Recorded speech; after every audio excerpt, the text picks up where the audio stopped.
Welcome to the Tradies in Business podcast. Join your host, Nicole Cox, as she dives into the real stories, tips, secrets, and stuff-ups from guests both inside and outside the trade world.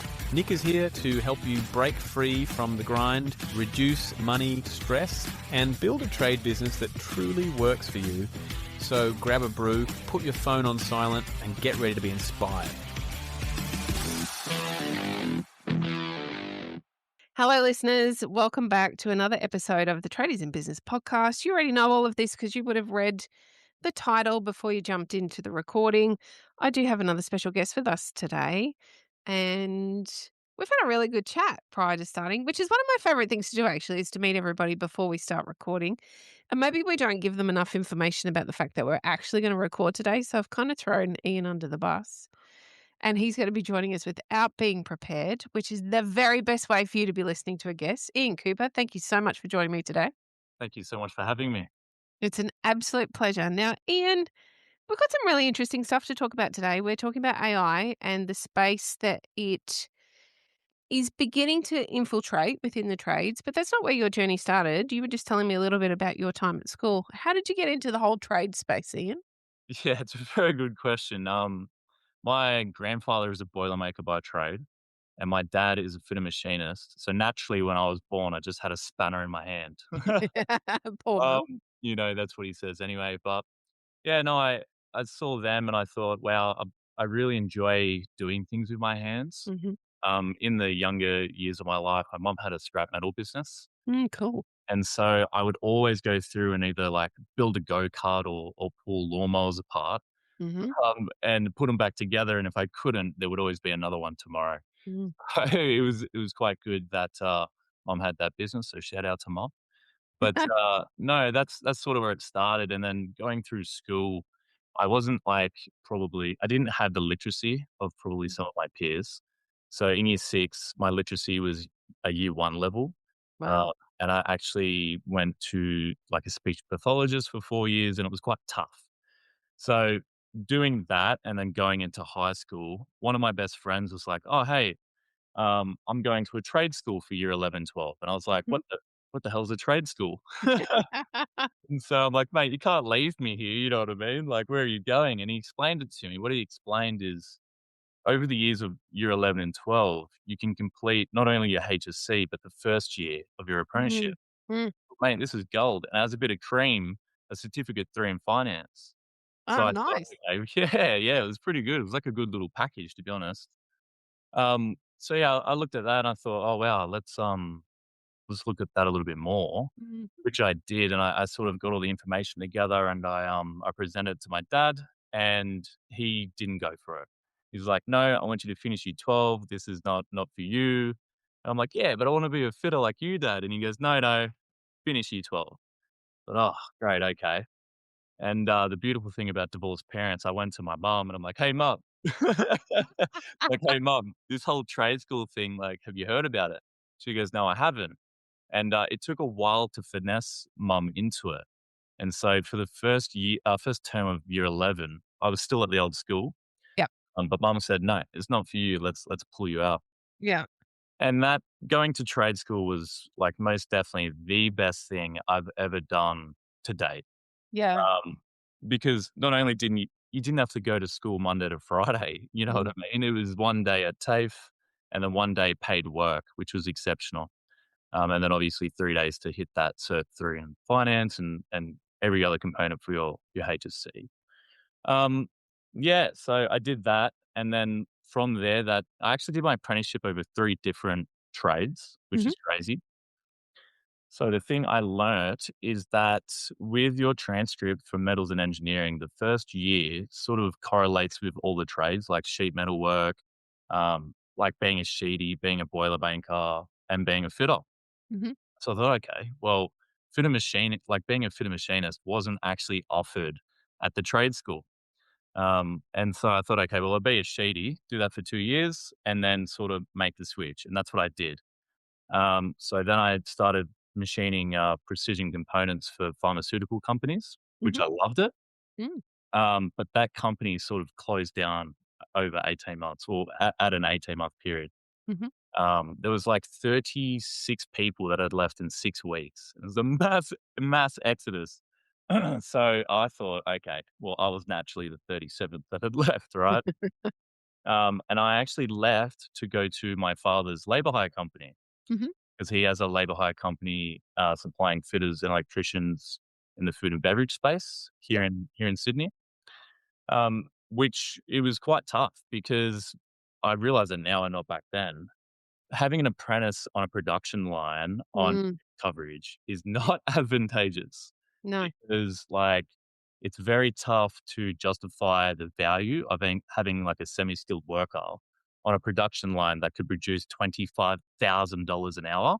Yep. Like, if I'm standing there with my tools in my hand, not knowing what to do, I'm technically worth 25 grand doing Mm. nothing. Mm. So kudos to dad, what he did. He sort of did like a little internship Mhm. where he would fill the quota for the tradespeople and say, "Hey, look, my son is actually a fitter machinist by trade as well, or at least he's a fourth year. Can we Mhm. just slip him in?" Um, and thankfully, they all said yes because he didn't charge for it. He just said, Uh-huh. "Just do it." You know what I mean? And that was really good. Like, thanks, Dad, for doing that because it gave me that skill set and sort of the confidence to go into that field, and it's quite Yeah. cool to sort Yep. of crack into food and bev.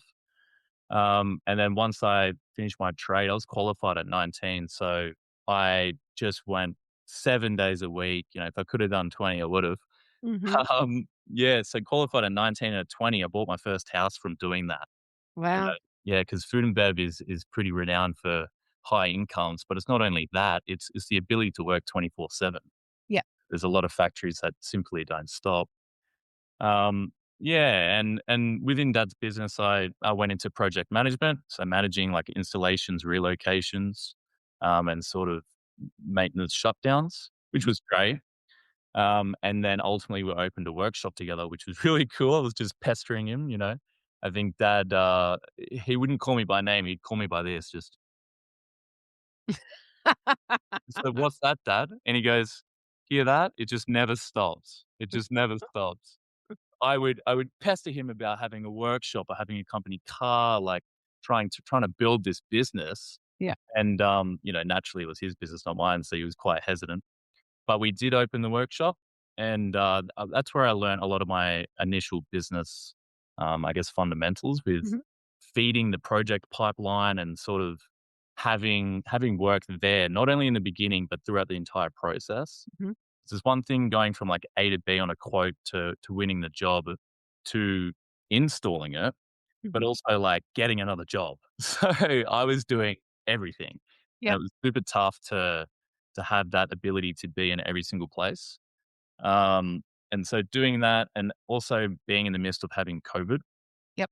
people were panic buying Zupa Dupas in winter.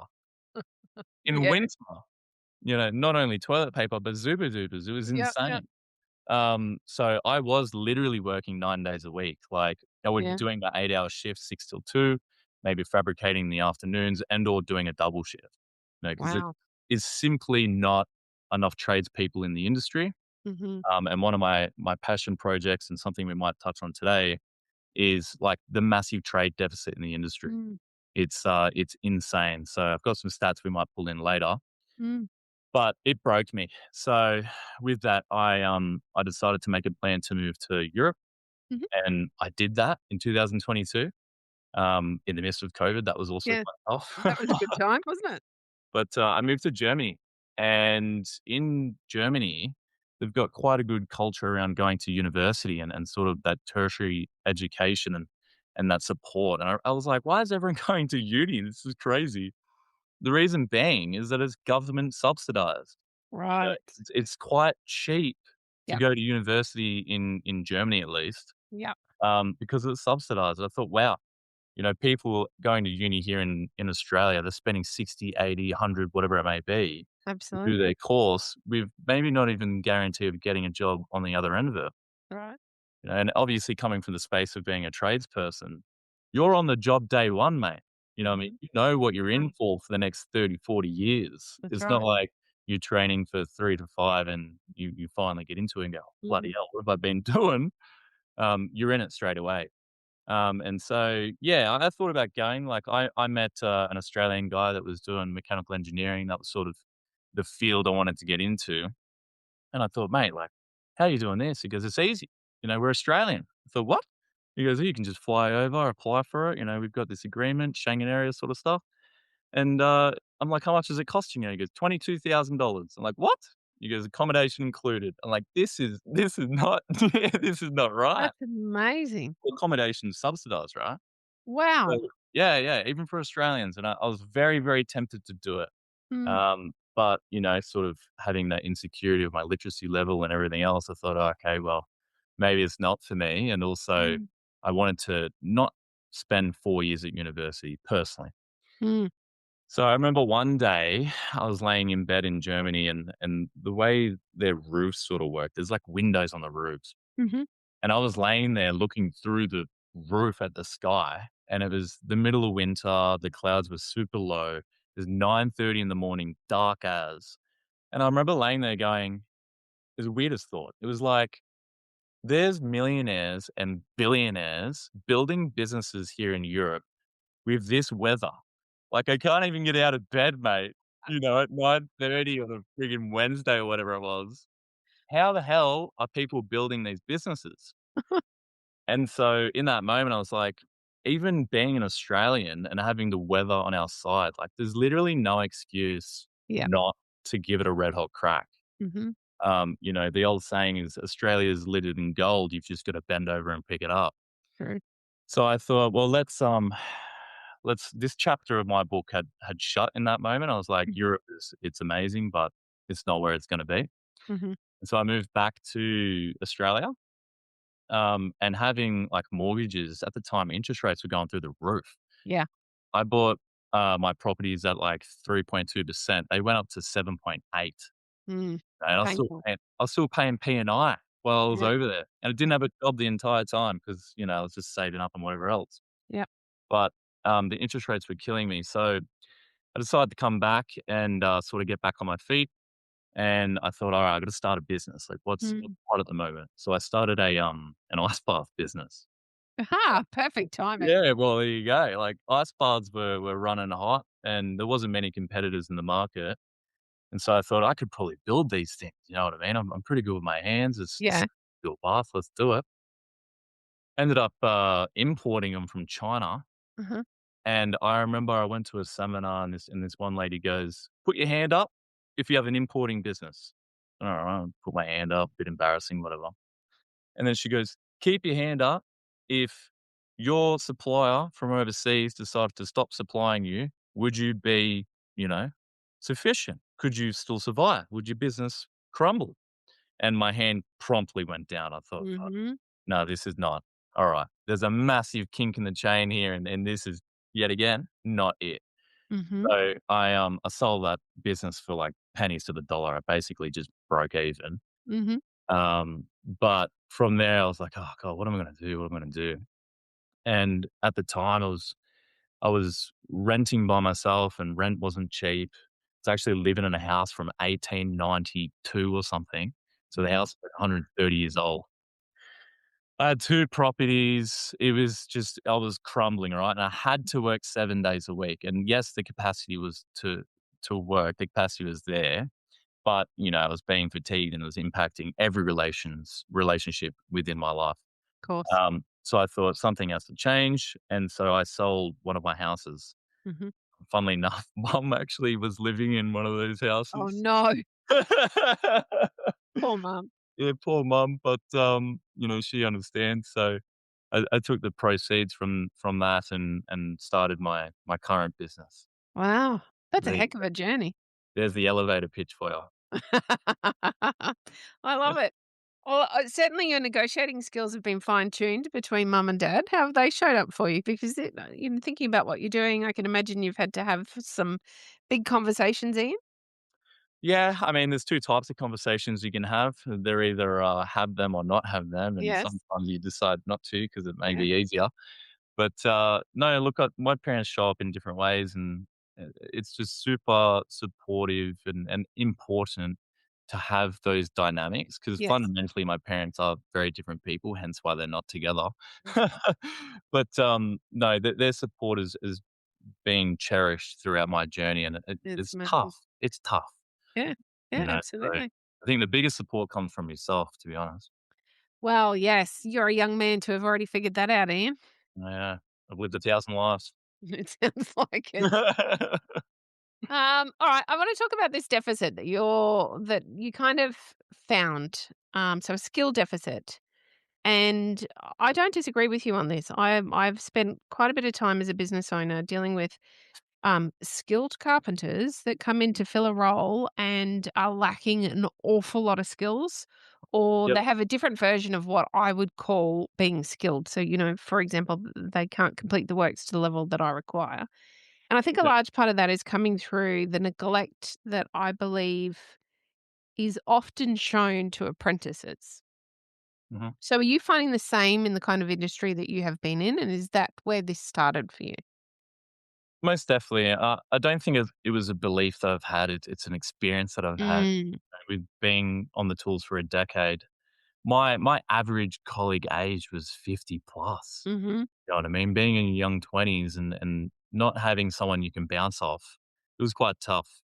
And that's me speaking from a point of manufacturing. I know there's differences in construction and industrial sort of spaces, but I can only speak for manufacturing. I think for me, it was quite tough to see that trade deficit. And Mhm. I could only really put my finger down to one thing, and it was the fact that in the dot com boom in the early 2000s, a lot of white collar jobs had been generated. And Mhm. so naturally, the parents wanted the best thing for their children and then thought, mate, go into this because it's the next gold rush. You know what I Yeah. mean? Yeah. And so a lot of people did move into university and higher tertiary education and start doing white collar jobs. However, it's left the trades at a major deficit. Mm. I've got some stats here now that I'm looking at which are profound. Let's just say this in 2020, we had 48% of apprentices churn out. That's Mm. across all industries, not just manufacturing. There's carpentry, plumbing, electrical. 48% of all apprentices over that 4-year period churned out, which is insane.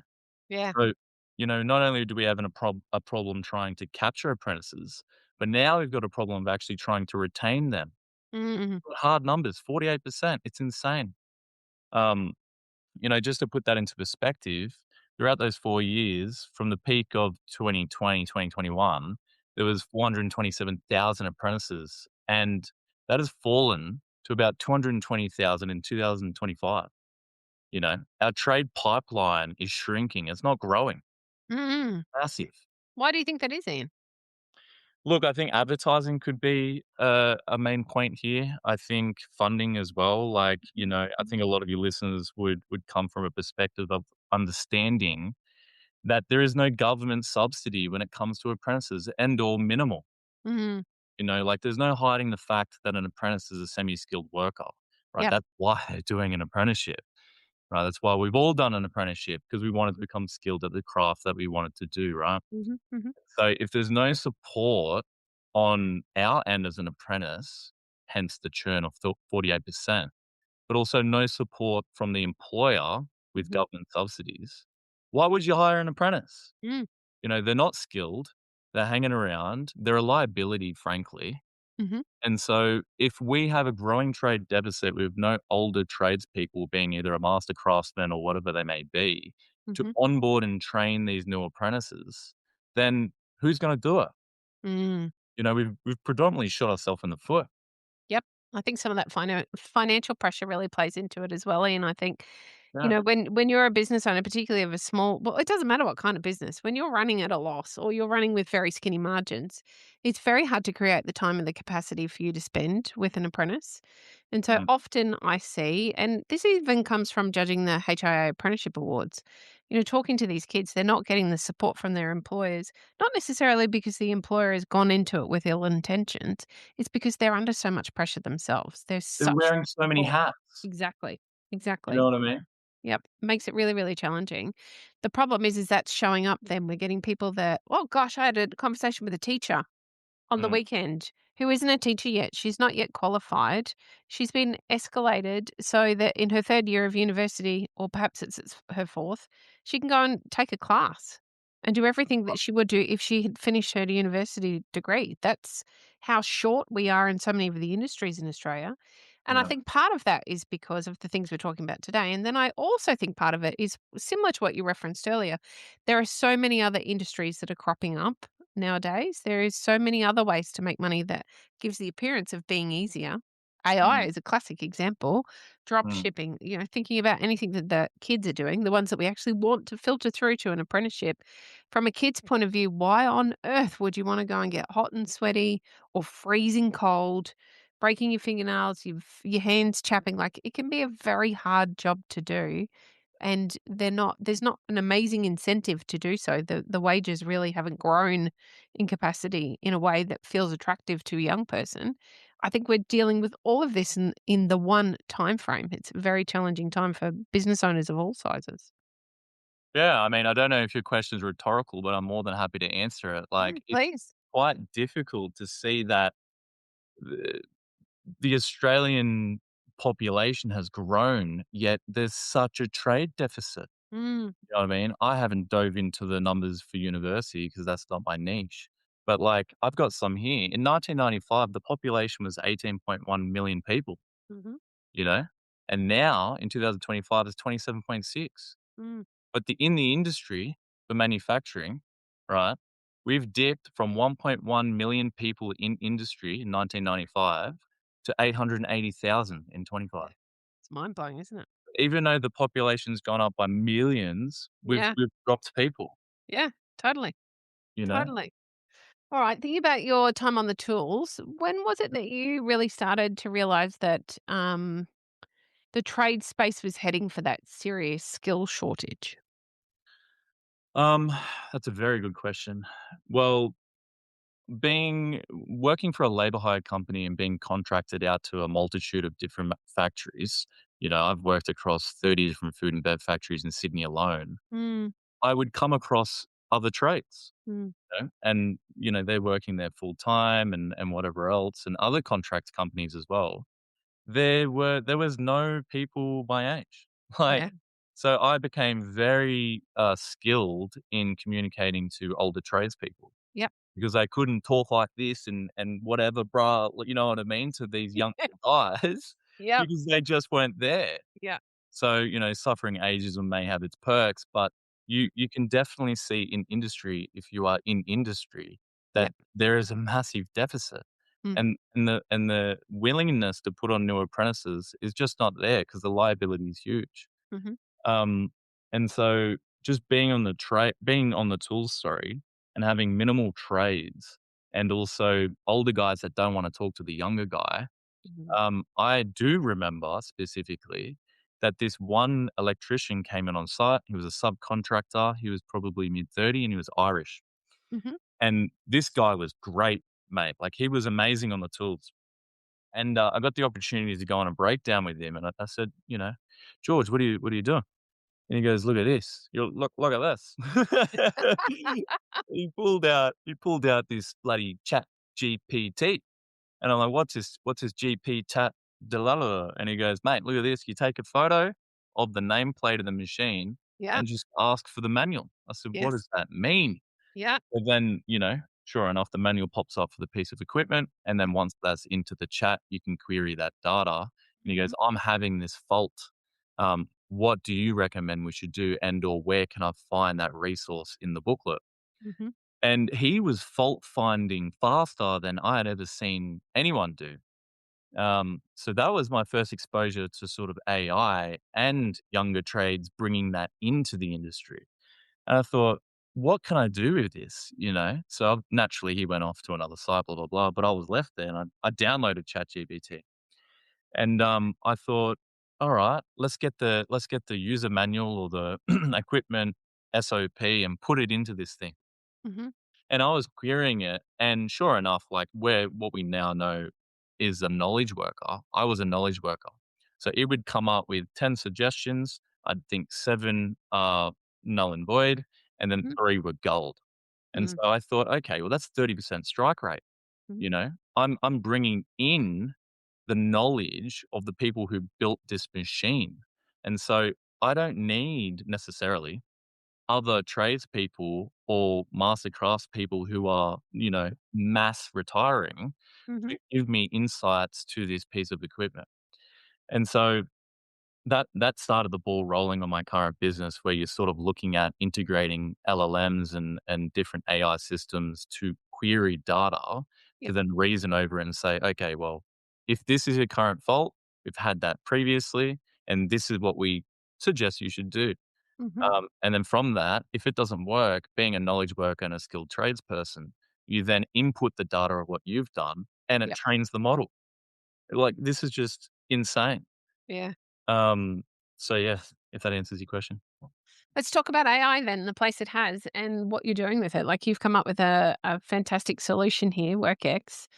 And I guess it's come from those humble beginnings, Ian. But what led you down the path of actually turning this into something that could be used by others?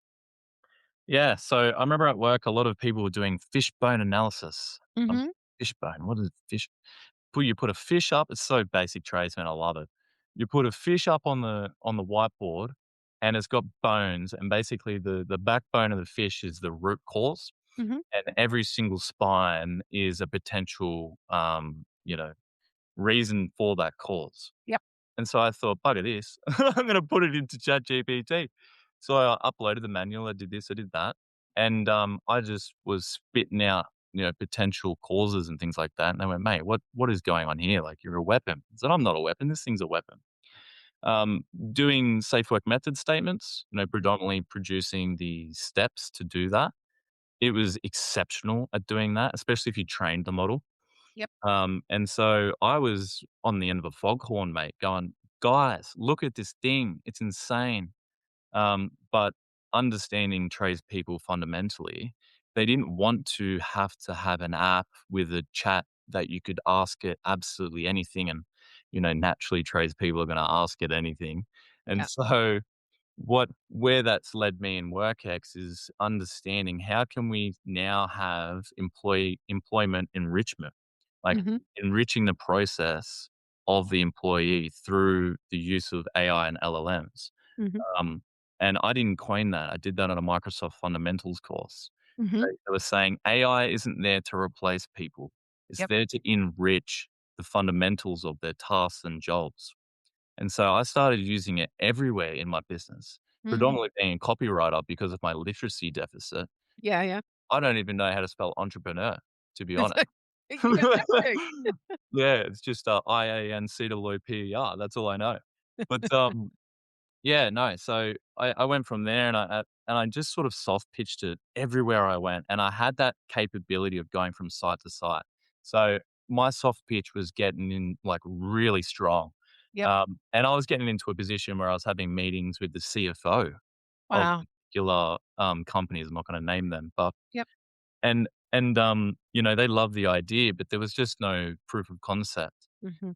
I remember having one particular meeting with this tradie guy, and I was trying to get into Microsoft as well. And I said, "Mate, if you send an email with this subject line, you can do this, and it does that." And he goes, "Look, I don't want to have to do all this. I just Mhm. want something on my phone I can go to, and it does it." So I thought, "Well, mate, that sounds a lot like an app." So I looked into building an app. I've completely bootstrapped it using the Mhm. proceeds of that property, and that's where we've gotten to today. So tell us about WorkX. So what does it do? Who's it for? How does it help? Very good question. Probably going to give you a broad answer. So WorkX is a digital reporting and compliance company Mhm. for basically all trades. And so what we do is digitize processes that you're already doing and or paper forms. I hate paper. You know what Mhm. I mean? Predominantly because with the 7 forms of manufacturing waste, movement is one of them. Yep. So if I need you to sign this SWIMS or permit, I have to go out and find you. Not Mhm. only then, I have to then go out and find the safety officer. And we're Mhm. still doing this in industry. And I thought, "This is crazy." What an opportunity. And so now we can augment data across multiple safety permits Mm. using what I like to coin ASA, which Mhm. is an augmented safety analysis. Yep. And so that process predominantly doesn't actually need AI because what we're doing, we're inputting your name, the date, the job, and we're doing that constantly across multiple permits. Now we just have a user card inside of Yeah. our WorkX app. Now we have Yep. a customer card that is dynamic. And Mhm. now workers are choosing to select, what we call it a hybrid form. So the hybrid form, what you do is select the core questions. So are you working at a height? Yes. Okay. Well, is there guard railing, et cetera, et cetera, et cetera. Mhm. And we're actually bringing the core questions to the tradesperson on the job rather than filling them with fluff that they Yep. already know of the date, the time, the customer. They don't need to be doing that these days. Yeah. And so, yeah, one of our new products is the safe work method statement, Mhm. which is killer Yep. because basically you can produce one in 30 seconds from just a job description because a job description tells us so much. Yes. Let's say you're working on a ladder near a live edge repairing a pipe. Mhm. Well, now we know we're doing the working at heights, we're doing exclusion zone down the bottom for pedestrian thoroughfare, and everything else that goes along with that job description, right? It's quite a dynamic process. Mhm. And so with that, we can augment the data through the swims. Obviously, you've got to check it. But one of my favorite things that we've implemented, I like to call it the dummy section, but it's the importance section, right? Yep. Every single time I was given a swims as a tradesperson, the only page I look at is the one on the back where it Yeah. says name and signature. Exactly. In our swims, we have this section where we go, hey, you're working near a live edge, it's nighttime, and your ladder is 5 years old. Yep. But maybe you should look at your ladder. Mhm. And so being a skilled tradesperson, also understanding, oh, well, yeah, I've seen things go wrong before. Mhm. That dummy section is gold. Mhm. We're not needing our tradespeople to read the entire thing, Mhm. even though they should be, but Mhm. we also know in industry they're not. So if we can bring Fine. the core things to the front, there's 16 high risk activities. I believe now they're 18 with the new 25 regulations. Yep. If we can bring those in, then that's gold to the tradesman because I want to be there doing my job, not filling Yeah. out paperwork. And so, do I understand that right, Ian, that essentially it's highlighting what the risks are Most definitely. at the end of the process? So you get to the end of the process and where normally we've flicked through as tradies and we've signed the back page because it's all we really need to do, and we go ahead and do our job. We've been alerted or reminded what the risks are, but we're also then talking to those risks as we go through the process. Most definitely. And you and I know when you're on the job, things change. Yeah, of You know, course. you might have a storm that rolls in. Not only now do you have to amend the safe work method statement, you've got to rally up all the boys to sign it because otherwise Mm. you're never going to make it to tier one because Mm. the audit trail is disgusting. Yep. So what we do, we ask you when you're producing the safe work method statement, what's the duration of the job? Yep. And how many notifications do you want to send out? How many nudges do you want to do to say, "Hey, is everything kosher? Mhm. Has anything changed?" And so the boys will get that notification on their device. They're already on their phones, mate, let's be honest. Yeah. So if we can hack that workflow and sort of Atomic Habits is prime example, Yep. tack on that habit of signing the swims, everything is kosher and Yep. everyone's compliant. And we also have that section saying, hey, this has changed. Mhm. Um, do you agree with it or do you disagree with it? Everyone has their ability to say something. And I also think, from my perspective, if you're in line or you're in a group setting and it's very masculine, Mm-mm. if you have an objection to the swims, number one, you would never say it. No. But number two, if you did say it, you get bagged out straight away Yeah. because you're taking people's smokos away and everything else. And so it gives that level of privacy to the tradesperson to say, hey, I actually think there is something wrong here. Mm. And it can be addressed directly to the supervisor or customer. Depends how you want to Mhm. structure it. I really like that. That is something that I've come across many, many times, and even as the parent of a tradie, I've had him come home and had some very risky behaviors at work. It's been quite terrifying, but he's uncertain about who to go to, or he's uncertain about the outcome, even if he does raise it, which can be quite terrifying. And we see so frequently, unfortunately, some dreadful Mm. situations arise that are nearly always preventable. But many times, unfortunately, it comes down to that voice. Ian, other than swims, what else does WorkX do for us? So like I mentioned previously, our coin term ASAR, augmented safety analysis, we're trying to crack into permits. Hmm. So I just get so frustrated that you have 5 permit books, you've got to transfer yellow copy, and the yellow one goes to the safety officer. Yeah.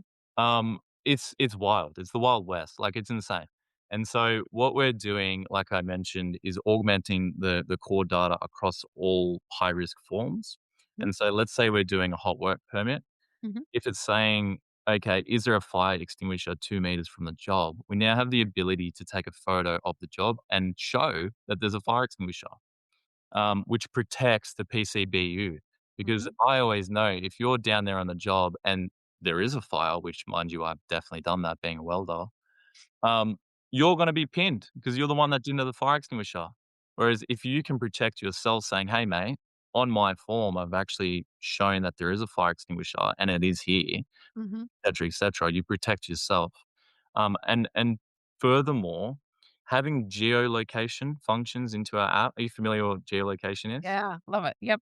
For anyone else, it's basically the ability to locate yourself from your mobile. SES use it for emergencies, etc. Hmm. What we use it for is to pinpoint the signature of that permit. And so let's say now you're the safety officer filling out these high risk forms. We geolocate we geolocate the signature for these high risk Brilliant. forms Yep. so that if you're in court and they Hmm. say, "Where were you?" You say, "Mate, I was on the job." Currently, if you say that, you don't have a leg to stand on. Yeah. Because like I mentioned before, there's 12, 20, 400 contractors on site doing Yeah. permits and maybe one safety officer. Yeah. Where is he? He's in his office. Yeah, of So course. everyone knows, because it's the fastest route to success, to go to the safety officer, get that signed and go back to the job. I I'm probably giving away too much here, but I can tell you now, for a lot of people to go on site and actually inspect what's going on, it Hmm. is a rarity. Reason being, and here's another fun fact for you, for every worker in industry, I said that wrong. For 6,000 workers in industry, there's Hmm. one safety officer. Yeah, it's terrifying. One. So imagine 6,000 people on site and one person. It's not about whether or not they do their job correctly. Mm. It's unfathomable to go to every single job location and sign that. And Mhm. so we're letting our industry down by not only having a trade deficit, but Mhm. having a skills shortage in safety management systems and safety Mm. management knowledge. And so what we're trying to do and target this audience to say, hey, look, let's manage this process because it is important. Let's manage this process and Mhm. prove what we're doing is right. And so if there is an incident, we're all kosher, Mm. and that Love also that. for auditing, it's amazing Yeah. because you can print your audit log directly and then also makes it so much easier to apply for a tier one, et cetera, et cetera. Yep. Brilliant. I love it. And I love your journey. I love how you've come to be doing what you're doing. Ian, what's next for you and for WorkX? I mean, my brain doesn't stop. I literally go to sleep and try and like break my app or add new features to see if it's plausible. But no, I think for me and for WorkX directly, I want to spread awareness about the trade deficit, Mhm. because it is growing, and I don't think there's many advocates, especially under sub 30. Mm. I'm 27 currently. Mm. There's Mhm. no advocates sub 30 that are saying, "Hey, we've got a problem here, mate. Let's solve it." Yep. And so for me, it's about spreading awareness about the trade deficit and also sort of concreting the processes during that awareness, Yep. and making everyone safe. I love it. Let's keep everyone safe. It's so important. Ian, if our listeners are thinking, okay, got to check this out, how do they find you? So all of our handles are WorkX, that's WorkEX Solutions, YouTube, LinkedIn, and anywhere else you can imagine. Wonderful. I'll make sure all of those are in the show notes for you. Ian, I've really enjoyed our chat. Well Thank done. You're doing some killer stuff. I look forward to watching your journey as it continues. Listeners, safety, AI, there's a lot of solutions out there. This is a cracking one. And I think it's a very important thing for us to be talking about some of those deficits that we are experiencing. Because if you are a business owner, I have absolutely no doubt you've come across it in one way, shape, or form. Ian, thanks for being here. Thank you, Nick. And thanks for listening. You've been listening to Tradies in Business podcast with Nicole Cox. Find out more about today's guest, tools for your trade business, and other cool stuff at tradiesinbusiness.com.au.